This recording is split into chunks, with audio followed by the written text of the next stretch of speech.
सुनो, ये वाला ये मिरर है, ये क्या है मिरर, ये मोटा सा मिरर है और इसका जो रिफ्रैक्टिव इंडेक्स है बच्चों, इसका μ2 बराबर क्या है 1.5 है। और इधर एयर है, तो एयर है तो उसे हमने μ1 लिखा है, μ1 बराबर 1 और ये बच्चों एयर है। हमने यहाँ पे एक लैंप जलाया है, एक सोर्स जलाया है, एक लैंप है और इस लैंप से लाइट इधर जाएगी और ये रिफ्लेक्ट होकर लौट आएगी भी, वो रिफ्लेक्टर है तो लौटेगी ना। तो बच्चों क्वेश्चन में ये आया कि इसमें जो स्क्रीन पर बहुत सारी इमेज बनेंगी, तो स्क्रीन पे जो इमेज बनेगा वो कौन वाला इमेज सबसे ब्राइट होगा। तो इसे सबसे पहले IIT ने पूछा था, इसके बाद नीट ने पूछा, अब आजकल ITI भी पूछता है, अब सब पूछता, मतलब ये बड़ा सिंपल सवाल हो गया है। तो आपसे पूछा है कि which image on screen will be bright, तो लिखा है कि विच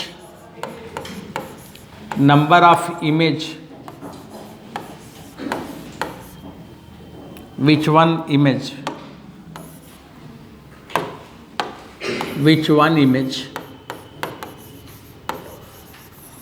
will be most intense या most bright, will be most bright on screen। बच्चों ये वाला क्वेश्चन ना आपको बताना है वो ऑन स्क्रीन। तो इसमें लिखा है कि पहला वाला जो बनेगा बच्चों, दूसरे में लिखा है कि जो दूसरा वाला इमेज बनेगा सेकंड बनेगा, और तीसरे में लिखा है कि जो थर्ड होगा, और चौथे में लिखा है जो फोर्थ होगा। बस 4 ऑप्शन है, इन चारों में आपको चेक करना है।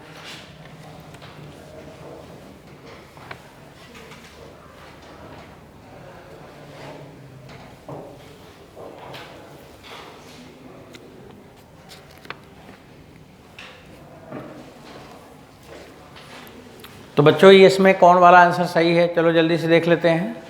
अब इसे मैं ही बताऊंगा, अब जल्दी से बस ऐसे देखते जाइएगा। चलो मैं सुनाता हूँ, समझाता हूँ क्या क्या होने वाला है। सब लोग रेडी है ना। एक दिन मैंने इसको पढ़ाया था रे ऑप्टिक्स में। अब रे ऑप्टिक्स से पढ़ा रहा था तो काफ़ी दिन हो गया है, अब आप लोग तो बड़े तेज़ दिमाग वाले हो इसलिए भूल जाते हो।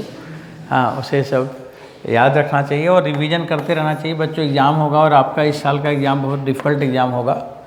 आप पेपर जो फिजिक्स का पेपर है, मैं इस समय जो बोल रहा हूँ ये यूट्यूब चैनल पे भी लोग सुनेंगे, और मैं जो बोल रहा हूँ वो यही सही है कि इस बार 12th का जो पेपर फिजिक्स का होगा, केमिस्ट्री का, मैथ का, बायोलॉजी का पेपर होगा, अब तक जितने भी एग्ज़ाम हुए हैं हमारे इंडिया में सबसे टफ एग्ज़ाम होने जा रहा है। क्योंकि ये नेशनल कोर कमेटी में इसे डिसाइड किया गया है कि बच्चे तभी पढ़ेंगे जब उनको 12th पे लोड डालेंगे। और लोड डालने का एक ही तरीका है कि हम कितना भी आपको बोलेंगे पढ़ो पढ़ो, अच्छा पढ़ो, नहीं पढ़ोगे, एक बार हम पेपर कठिन दे देंगे, इसके बाद 90% बच्चे फेल हो जाते हैं, तो इसके बाद वाली जो जनरेशन है वो अच्छी हो जाती है। एक बार सारे बच्चे जब फेल हो जाते हैं मैक्सिमम, तो आने वाले बच्चे उसी घर के, उसी के अगल बगल वाले सब समझ जाते हैं कि देखो इतना पढ़ता था फिर भी फेल हो गया, तो उससे हमें थोड़ा ज़्यादा पढ़ना पड़ेगा, तो हमारा देश सुधर जाता है। क्योंकि हम बिना पनिशमेंट के सुधारना चाहें तो कोई सुधरता नहीं है। इसलिए आपका पेपर कठिन है, तो रिवीजन करते रहें, फोकस करें, सीखें, ज़्यादा से ज़्यादा पूछें, डिस्कस करें, टीचर पे लोड बढ़ाइए कि हमें समझाएं तो समझाएंगे आपको। चलिए मैं अब आपको देखो ये पढ़ाया था, दोबारा से पूछ रहा था, इसलिए दोबारा बताना अच्छा नहीं लगता ना। हमें लगा कि आप कोई आंसर तो बता ही दोगे, आपने आंसर नहीं बता पाया। चलिए कोई बात नहीं, देखिए यहाँ पे देखिए, यहाँ पे ये लाइट इंसिडेंट हुई। अब सुनते रहना सही से। अब लाइट इंसिडेंट हुई तो कितनी लाइट इंसिडेंट हुई, मान लो 100%, एजम्पशन है, मान लो 100%। तो अब कितना रिफ्लेक्ट होगा, तो बच्चों रिफ्लेक्टेड पार्ट लिखो या परसेंट लिखो, जो भी मन आए, रिफ्लेक्टेड परसेंट ही लिख दो। अभी आपने क्या पढ़ा, μ1 माने 1 माइनस μ2 माने 1.5, 1 प्लस 1.5 इंटू 100, राइट बच्चों, इक्वल टू कितना आया ये आ जाएगा -20%। 20% आया, तो माइनस का मतलब क्या हुआ? Opposite phase. माइनस का मतलब क्या हुआ? Opposite phase. तो आपको माइनस साइन जो है वो केवल फेज बताता है, तो आपने ये लिखा कि 20%, और ये माइनस साइन होता है negative for opposite phase. Opposite phase, opposite phase इसलिए क्योंकि वो डेंसर से जब लौटेगा, तो वेव मैकेनिक्स में क्लास 11th में आपने पढ़ा था कि जब कोई रेज डेंसर से लौटता है तो 180 फेज चेंज होता है, और अगर रेयर से लौटे तो कोई फेज में चेंज नहीं होता। तो बच्चों नेगेटिव फॉर अपोजिट फेज। अगर ये सवाल आया तो हमें एक्सप्लेन ये करना है, पहले ये लिखना है। अब बच्चों थोड़ा आप देखते रहिए, मैं कंप्लीट कर लूँ। अब हमने ये कहा कि ये पूरी लाइट का 20% तो बच्चों यहाँ आ जाएगा, तो जब यहाँ पे आ जाएगा तो इसकी इंटेंसिटी यहाँ पे कितनी लाइट आई? 20%। तो जो 100% माने जितना सोर्स ब्राइट है उतना ब्राइट ये नहीं होगा। कितना ब्राइट होगा? उसका 20% होगा। ये बात समझ में आ रही है ना? अब अगर ये 20% बच्चों इधर आ गई तो आप सभी लोग समझदार हो, समझ रहे होगे कि बाकी जो 80% है वो कहाँ चला गया होगा? वो आगे चला गया होगा। अब ये बाकी 80% इधर आ गया। अब इधर जो आ गया तो बच्चों ये रिफ्रैक्ट हुआ है, इसमें कितनी एनर्जी आई है? 80% आई है। 80%। अब थोड़ा सा देखते रहिए, आप समझते रहिएगा। अब बच्चों मैंने ये कहा कि जो 80% यहाँ पे आई है तो इट विल रिफ्लेक्टेड बैक, और जब ये रिफ्लेक्ट हुआ ना तो यहाँ पे दो घटना होगा, एक रिफ्रैक्शन होगा और एक फिर रिफ्लेक्शन होगा। तो बच्चों ये ऐसे आया, फिर ये ऐसे आया, फिर यहाँ आने के बाद इट डिवाइडेड इनटू 2 पार्ट। एक पार्ट इधर जा रहा है और एक पार्ट इधर आ रहा है। चलिए बच्चों बताइए रिफ्लेक्टेड पार्ट कितना है? रिफ्लेक्टेड कितना है? 20%। तो अगर रिफ्लेक्टेड 20% है तो इस ध्यान देना, इस 80% का 20% निकालोगे तो 16% आ जाएगा, और 80 में से 16 माइनस करोगे तो वी गेट 64%। तो यहाँ पे कितना परसेंट आ जाएगा? 64%। इसका मतलब ये 20% के बराबर की इंटेंसिटी और यहाँ पे 64 के बराबर की। समझ आई मेरी बात? अब इसके बाद बच्चों फिर देखें आप, अब यहाँ से ये वेव ये रिफ्लेक्ट हुआ, यहाँ आया। अभी जो रिफ्लेक्ट हुआ तो ये कितना आएगा? 16% ही तो आएगा।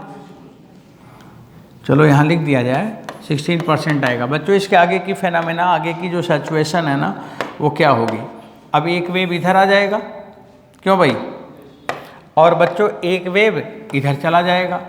अब जो इधर चला जाएगा तो it is 20% of 16%, this gives you 3.2%। What? 3.2 ही आएगा बच्चों। अब यहाँ पे 3.2% आएगा, रिमेनिंग 16 में से 3.2 निकल जाएगा तो वी गेट 13.8% या 12.8%, 12.8%। तो अब आपकी इंटेंसिटी आपको देखो दिखना है, घटता जा रहा। तो मोस्ट ब्राइट कौन हुआ? S1, S2, S3। दूसरा वाला हो गया। IIT के एडवांस के पेपर में पूछा हुआ था कि which image is most bright, तो which image is most bright? Second image. And how can you define it कि why it is most bright? तो वो मैंने आपको बता दिया कैसे कैसे आप बता सकते हो। कैसे पता चला? उसका कॉन्सेप्ट ऊपर लिखवा दिया कि कितना पार्ट रिफ्लेक्ट होगा, उससे पता चल जाएगा। समझ में आया? नहीं समझ आया क्या बच्चों? जहाँ नहीं समझ आएगा ना, जैसे कोई डाउट होगा तो आप रिपीट कराएंगे, हम बताना चाहेंगे, हमें अच्छा लगता है बताना।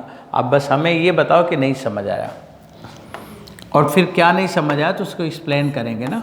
अब पढ़ने के बाद अब फिर आपको नहीं पढ़ना है, अब आपको बेस्ट रिजल्ट ले आके दिखाना है। चलिए ऐसे आगे 4th 5th ऐसे चलता रहेगा, अब आगे लिखने की ज़रूरत हमें नहीं है। अब बच्चों चलो आगे थोड़ा थ्योरी पढ़ा जाए। अब हम थ्योरी पढ़ने जा रहे हैं। क्या थ्योरी में क्या पढ़ोगे? इंटरफेरेंस फिनोमेना में सुपरपोजिशन क्या है। तो अब आप आगे बढ़ जाइए और लिखिए superposition of 2 waves. Superposition of 2 are more than 2 wave. हटा दूं इसे?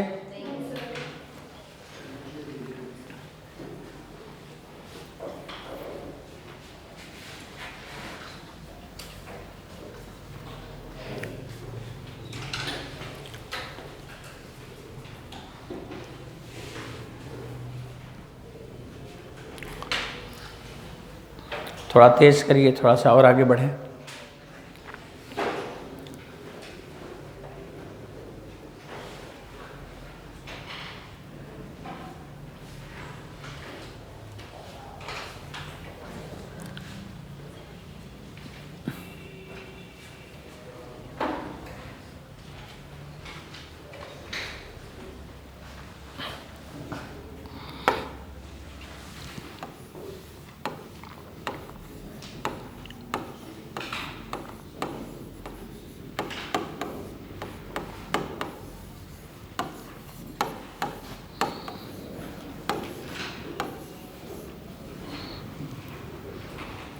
बच्चों मैं आगे लिख रहा हूँ, जो अगला आर्टिकल आपको दिखाना है मेरे को, वो है superposition of two or more than two wave.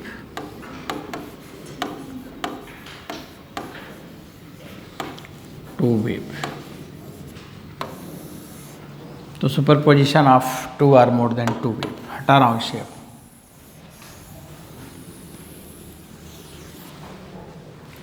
हटा दे।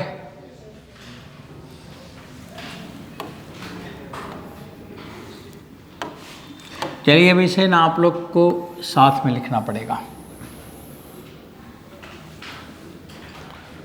बच्चों लोग चलिए देखिए, जैसे मान लीजिए कि हमारे पास ये दो सोर्स है, S1 और S2, और इन दोनों सोर्स से वेव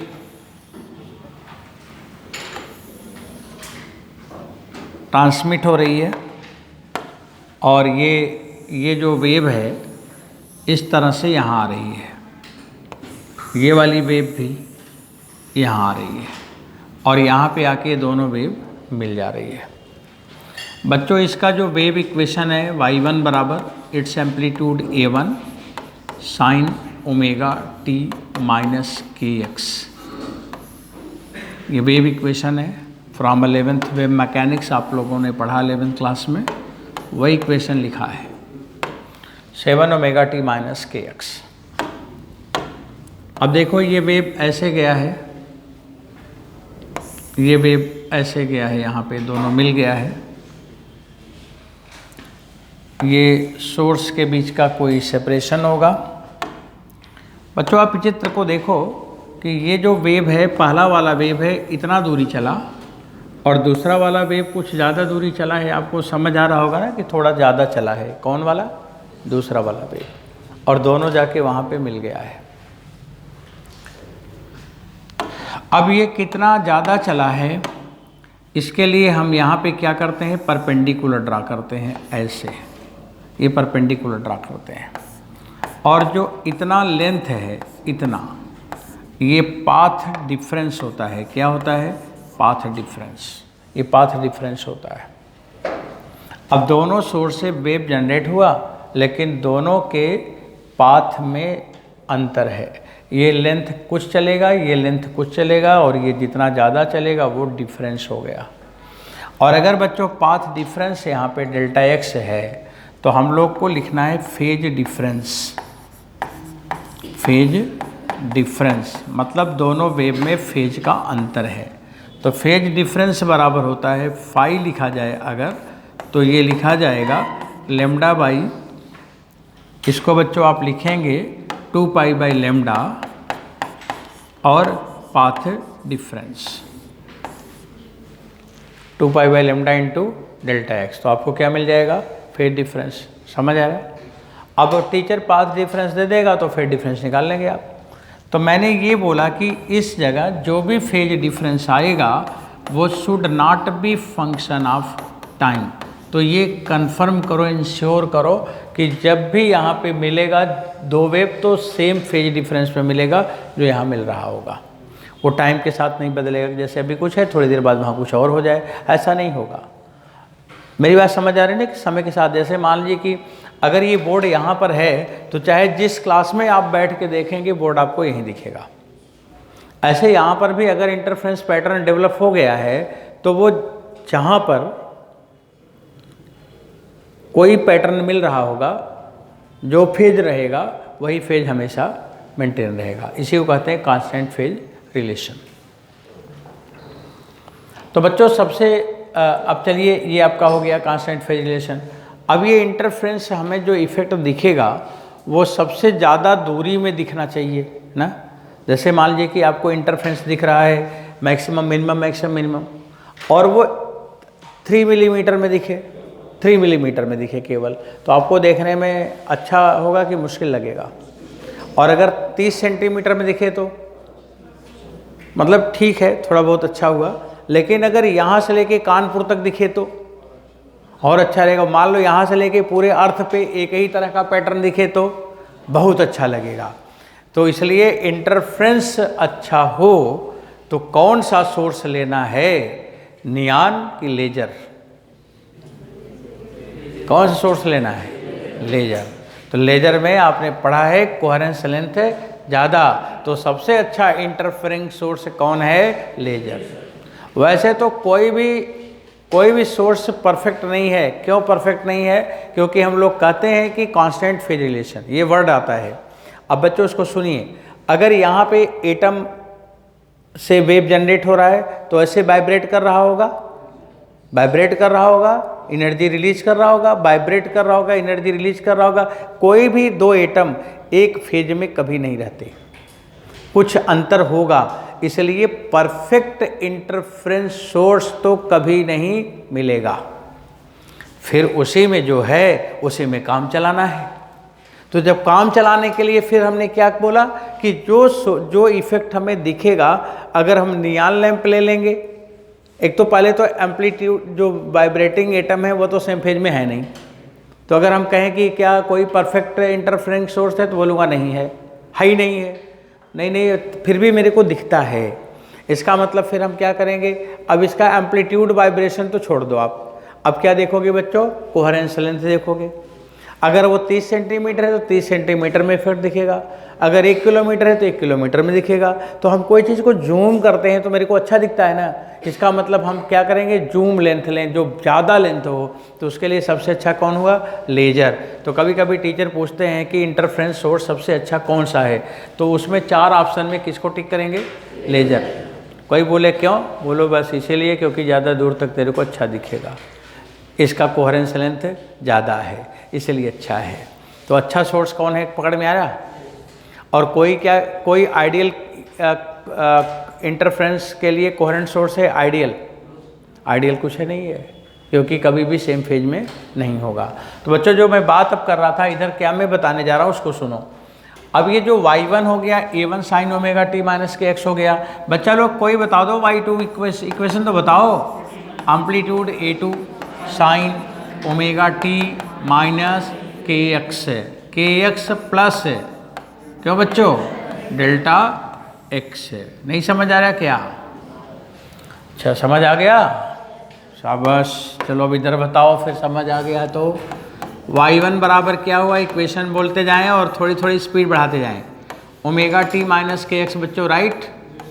अच्छा y2 बराबर क्या होगा, कोई बच्चा लोग बोलो? a2 sine omega T minus के एक्स और minus phi, this is the phi, K delta X, K delta X, this is the K propagation constant. तो अब ये बच्चों फाई बराबर क्या लिखा है, के डेल्टा एक्स। तो where is K delta x, you can write now phi is the phase difference. अब आपने क्या देखा कि ये पहले वाले वेब और दूसरे वाले वेब में फेज में कितना अंतर है, फाई का।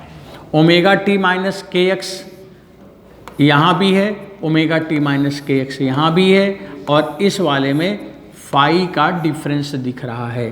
तो फेज डिफरेंस पढ़ में आ गया। अब चलिए अब थोड़ा सा आगे बढ़ते हैं। कौन वेव आगे है, कौन वेव पीछे है? पहला वाला आगे है, दूसरा वाला पीछे है। जो ऊपर है आगे, जो नीचे वो पीछे। दुनिया का नियम यही है। तो ऊपर वाला आगे है और नीचे वाला पीछे है। अब बच्चों ये पीछे है। अब यहाँ पे दो वेव को हमें ऐड करना है, मतलब हमें दो वेक्टर का एडिशन लेना है। तो दो वेक्टर का एडिशन में लीड कौन किया, A1 किससे, A2 से, कितना, फाई। तो this is the angle between amplitude A1 and A2 equal to phi. अब आपको क्या करना है, इन दोनों का सुपरपोजिशन तो वेक्टर है ना, तो बच्चों जब वेक्टर है तो आप इसका निकालोगे रिजल्टेंट, ये रिजल्टेंट आ जाएगा ए नेट। अब हम लिखेंगे एम्पलीट्यूड ऑफ, अब लिखेंगे बच्चों एम्पलीट्यूड ऑफ रिजल्टिंग वेव, दो वेव मिलकर तीसरा वेव बनेगा, दो वेव मिलकर तीसरा वेव बनेगा। जब यहाँ पे ये दोनों वेव सुपरपोज हुआ होगा तो यहाँ पे बच्चों मिलकर एक तीसरा वेव बना होगा, अभी बनाएंगे तीसरा वेव, दो वेव मिलेगा तो तीसरा वेव बनेगा, और उस तीसरे वेव का एम्पलीट्यूड क्या होगा, तो मैं लिखूंगा amplitude of resulting wave, amplitude of resulting wave. तो बोलिए ए बराबर क्या होगा, under root A1 square plus A2 square plus 2A1 A2 cos phi, ये आ गया। अब बच्चों हमें जब एम्पलीट्यूड मिल गया तो अब हमें लिखना है इंटेंसिटी ऑफ वेव, इंटेंसिटी, क्योंकि मेरा टारगेट तो भाई इंटेंसिटी है। तो बच्चों आई बराबर क्या पढ़ते हैं, K into square of amplitude, मतलब intensity proportional to A square. K constant है, के क्या है, कांस्टेंट है, ये वाला के नहीं है ओमेगा टी माइनस के एक्स वाला के, प्रोपगेशन कांस्टेंट नहीं है, के कांस्टेंट है, not a propagation constant, proportionality constant है। I proportional to A square में प्रोपोर्शनल की जगह के है, तो यहाँ पे मैं ऐसे लिख दूँ एक बार तो ज़्यादा ठीक रहेगा, क्योंकि आप स्कूल के स्टूडेंट हो और वेव मैकेनिक्स में हमने पढ़ाया है, आप देखोगे तो उसमें लिखा हुआ है कि यहाँ का के कितना होता है, तो आई बराबर के स्क्वायर लिखो, बस यही ठीक है। अब चलो बच्चों लोग के से मल्टीप्लाई कराओ, जब सब लोग बताओ, जल्दी जल्दी लिखता जाऊँगा तो समझ आ गया होगा। के A1 स्क्वायर प्लस के A2 स्क्वायर प्लस 2 रूट के A1 और रूट के A2 और काश फाई, समझ आई बात। अब बताओ ये कौन सी इंटेंसिटी है, पहले का लिखोगे I1, ये दूसरे का I2 plus 2 root I1 root I2 और cos phi, this the intensity I। आपको एम्पलीट्यूड भी आ गया, इंटेंसिटी भी आ गया। अब दो वेव मिलेंगे तो जो रिजल्टेंट इंटेंसिटी होगा वो यही इतना आएगा जो लिखा हुआ है बच्चों। अब देखिए, अब आगे बढ़ते हैं। अब हमारा टारगेट क्या है, हम बच्चों चाहते हैं मैक्सिमम इंटेंसिटी आ जाए और हम ये भी चाहते हैं कि एवरेज इंटेंसिटी आ जाए। तो चलिए, इंटेंसिटी आप देख रहे हैं कि वो कांस्टेंट नहीं है, वेरिएबल है। फाई बदलेगा तो इंटेंसिटी बदलेगा, कहीं ज़्यादा होगा, कहीं कम होगा, कहीं कुछ होगा, कहीं कुछ होगा। तो सबसे पहले हमें क्या निकालना है, एवरेज इंटेंसिटी, तब निकालेंगे मैक्सिमम इंटेंसिटी, तब निकालेंगे मिनिमम इंटेंसिटी। अब एक एक करके बढ़ाते जाएं। तो सबसे पहले नंबर पे है एवरेज इंटेंसिटी निकालना। तो बच्चों एवरेज इंटेंसिटी आपने अल्टरनेटिंग करंट पढ़ा है कि नहीं पढ़ा है? हाँ, अरे बोलो हाँ नहीं, कुछ तो बोल दिया करो। पढ़ा है? अच्छा, वही जानना चाहता हूँ पढ़ा है कि नहीं पढ़ा है। 2 root I1 I2 cos phi. चलो बच्चों जो लोग पढ़े हैं बताएं। Average value of sine phi, cos phi, sine 2 phi, cos 2 phi, sine 1000 phi, 1000 कुछ भी लिख दो, साइन कास पीरियाडिक फंक्शन है तो एवरेज वैल्यू 0। तो इसकी एवरेज वैल्यू क्या हो गई, 0 हो गई। अब यहाँ पे क्या आएगा, I1 प्लस I2। तो this is the average intensity. मैंने बोला कि एक बल्ब 10 वाट का है, दूसरा 10 वाट का है, दोनों जब मिल जाएगा तो वहाँ पे 20 वाट जो आप बताए थे वो कौन सी इंटेंसिटी थी, मैक्सिमम मिनिमम नहीं, वो एवरेज थी। एवरेज आपने जो बोला था सही बोला था कि 10 + 10 कर देंगे 20 आ जाएगा, पर वो एवरेज इंटेंसिटी थी। तो बच्चों this is not a maximum intensity, this is the only average intensity. I average आ गया। एवरेज समझ आया कैसे आया? अब बच्चों मैक्सिमम की बात करेंगे। अब आप लिखोगे फॉर मैक्सिमम इंटेंसिटी। क्लास के सभी लोग हमें बोलेंगे, लिखवाएंगे और बच्चों एग्ज़ाम में और अच्छे से लिखेंगे। और आप मेरे से पढ़ रहे हैं और थोड़ा और अच्छा आप बना के लिखेंगे, क्योंकि रिज़ल्ट एक ही बार